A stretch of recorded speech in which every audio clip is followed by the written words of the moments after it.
की और उस मंत्र को तुमने परीक्षण किया बाल बुद्धि से।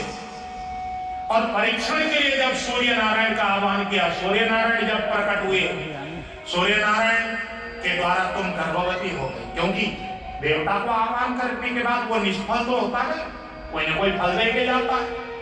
तुम गर्भवती हो गई। और हमारा समाज, हमारी संस्कृति में कोई अविवाहित कोई लड़की यदि गर्भवती हो जाए तो उसको पूरा समाज रहने देता है क्या? कितनी थू-थू हुई तुम्हारी, और तुमने कितने कष्ट से उस कलेजे के टुकड़े को पैदा किया।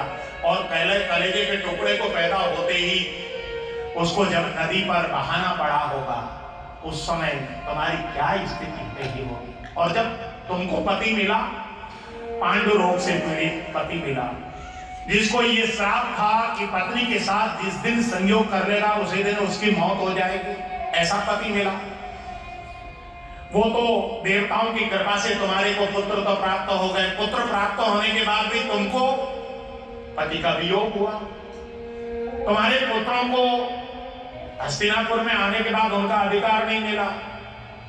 बार बार तुम्हारे पुत्रों का अपमान हुआ। तुम्हारी पुत्र वधू को भरी सभा में नग्न किया जाना, कितने साल का वनवास कितना कठोर हुआ, अज्ञातवास कैसे कैसे अज्ञातवास पूर्ण की। और जब जब तुम्हारे जीवन में कष्ट आए तब तब मुझे बार बार द्वारका से दौड़कर आना पड़ा। बुआ, अभी भी तुम दुखों से पेट नहीं भरा, अभी भी दुख की याचना कर रही हो।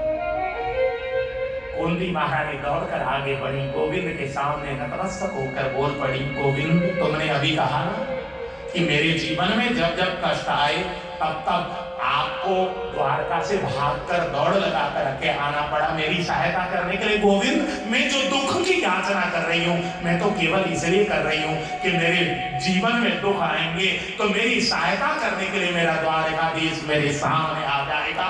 इसी लोभ में तो मैं आज दुख की याचना कर रही हूँ। गोविंद, दुखों से अगर चोट खाई न होती तो कन्हैया तेरी याद आई न होती। कन्हैया, दुखों से अगर चोट खाई न होती तो कन्हैया तेरी याद आई न होती। और जमाने में हम किसको मुंह दिखाते अगर तूने लाज बचाई न होती। कन्हैया, अगर तूने लाज बचाई। आज कुंती महारानी जब बोल रही थी ना, मेरे कन्हैया भीतर से हिल रहे थे, भाव विवलित हो रहे थे मेरे कन्हैया। और मेरे कन्हैया ने कुंती बुआ का कंधा पकड़ करके कहा, बुआ, मैं जानता सच है विपत्ति जब आती है कायर को ही दहलाती है। सुरमा नहीं विचलित होते, क्षण एक नहीं धीरज खोते, विघ्नों को गले लगाते हैं, कांटों में राह जान। मैं जानता हूं, लेकिन बुआ तुम मुझसे जो दुख की याचना कर रही हो ना, मैं अब तुमको दुख नहीं दे सकता, क्योंकि इतना दुख तुम पा चुकी हो। और सच बात तो यह है कि दुख मेरे पास है ही नहीं। जब मेरे पास हो तब तो मैं दुख दूं किसी को। कुंती महारानी के सिर पर भगवान ने जैसे ही हाथ रखा, दिव्य दृष्टि दी, और दिव्य दृष्टि देते ही भगवान ने कुंती महारानी को अपने गोलोक धाम में प्रवेश कराया। और गोलोक धाम का भंडार गृह में जैसे ही कुंती महारानी ने दर्शन किया, एक अलग अलग कमरे थे वहां पर, सुख का, शांति का, धन का, दौलत का, हीरे का, जवाहरात का, अनेक प्रकार के समृद्धि का, अनेक प्रकार के दौलत का अलग अलग कमरे थे। लेकिन ढूंढ ढूंढ के थक गई कुंती महारानी। कहीं भी दुख नहीं था, कहीं भी क्लेश नहीं था, कहीं भी विपत्ति नहीं थी, कहीं भी आपत्ति नहीं थी। वहां केवल आनंद ही आनंद था, शांति था, प्रेम था, ममता था, समता था, दिव्यता था, लेकिन कहीं भी दुख नहीं थी वहां। और भगवान ने जैसे ही हाथ हटाया और कुंती महारानी यथास्थिति में जब आ गई, भगवान ने पूछा, हुआ तुमको मैंने भंडार गृह में भेजा था, क्या वहां भंडार में कहीं दुख देखा? बुआ मेरे पास देने के लिए दुख का भंडार ही नहीं है, तो मैं कहां से दे दूं दुख?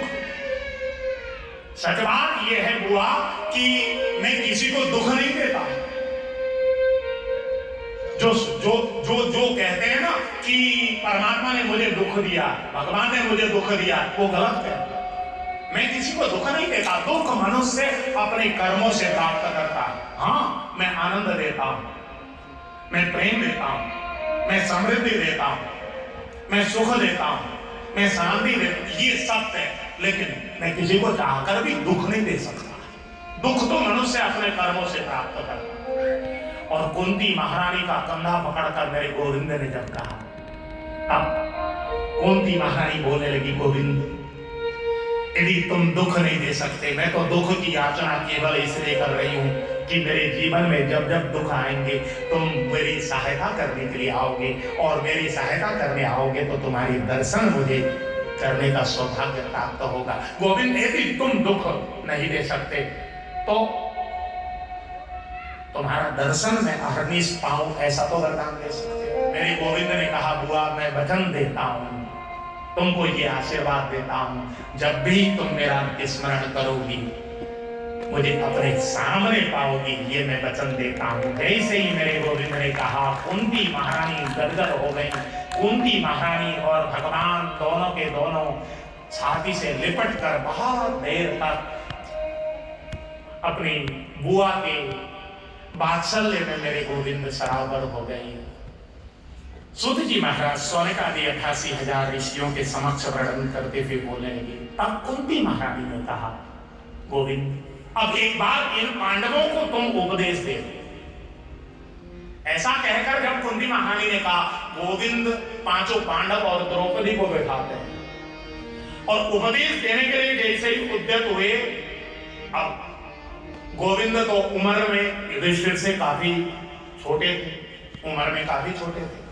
तो अच्छा, युधिष्ठिर अब वो स्वयं धर्मराज, वो अपने आप को ज्ञानी मानते भी थे। तो जब भगवान कृष्ण उपदेश देने के लिए उद्यत हुए, धर्मराज भगवान कृष्ण को अपने से अब कम ज्ञानी मानते थे, ऐसा कुछ था मामला। अब जो भी था, अब वो तो उनके मन में, तो वो ध्यान दे नहीं रहे थे भगवान की बात। भगवान समझ गए कि ये मुझे गंभीरता से नहीं लेगा, मेरी उपदेश को गंभीरता से लेने। अच्छा, कुंती बुआ की आज्ञा थी इसलिए ये उपदेश देने शुरू किए। समझ गए। अर्जुन तो बहुत ध्यान से सुन रहा था, लेकिन अब भीम और युधिष्ठिर को ध्यान से न सुनते हुए देखकर भगवान ने तुरंत इन पांचों पांडवों को और द्रौपदी को साथ में लेकर भीष्म दादा जो 57 दिन से सरसैया में पड़े हैं, उनके पास इन पांचों को लेकर के गए। और पांचों को लेकर के गए हैं और भीष्म दादा से उपदेश दिलवाए। कौन कौन से उपदेश दिलवाए? दान धर्मान राज धर्मान मोक्ष धर्मान विभागश